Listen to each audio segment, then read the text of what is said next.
اللہ کے نام سے شروع کرتا ہوں جو بڑا مہربان اور نہایت رحم کرنے والا ہے۔ پیغمبر صلی اللہ علیہ وآلہ وسلم نے تیوری چڑھائی اور منہ پھیر لیا کہ ان کے پاس ایک نابینا آیا، اور تم کو کیا خبر، شاید وہ پاکیزگی حاصل کرتا یا وہ سمجھ جاتا تو تمہارا سمجھانا اسے فائدہ دیتا۔ اب وہ جو پرواہ نہیں کرتا سو اس کی طرف تو تم توجہ کرتے ہو، حالانکہ اگر وہ نہ سہرے تو تم پر کچھ الزام نہیں۔ اور وہ جو تمہارے پاس دوڑتا ہوا آیا اور وہ اللہ سے ڈرتا بھی ہے تو اس سے تم بے رخی کرتے ہو۔ دیکھو یہ قرآن نصیحت ہے، بس جو چاہے اسے یاد رکھے۔ قابل ادب ورقوں میں لکھا ہوا جو بلند مقام پر رکھے ہوئے اور پاک ہیں، ایسے لکھنے والوں کے ہاتھوں میں ہے جو بلند مرتبہ اور نیکوکار ہیں۔ انسان مارا جائے یہ کیسا ناشکرا ہے، اس سے اللہ نے کس چیز سے بنایا؟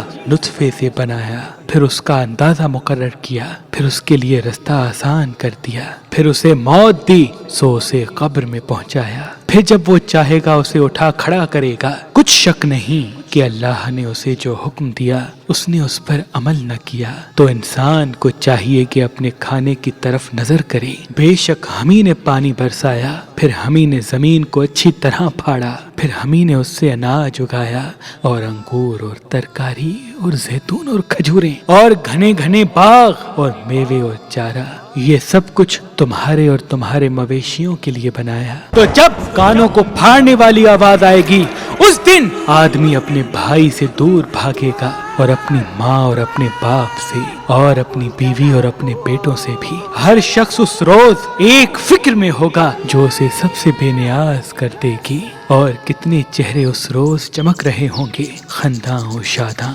یہ نیکوکار ہیں۔ اور اس روز کتنے چہرے ایسے ہوں گے جن پر گرد پڑ رہی ہوگی اور ان پر سیاہی چڑھ رہی ہوگی، یہی لوگ ہوں گے انکار کرنے والے بد کردار۔ انکار کرنے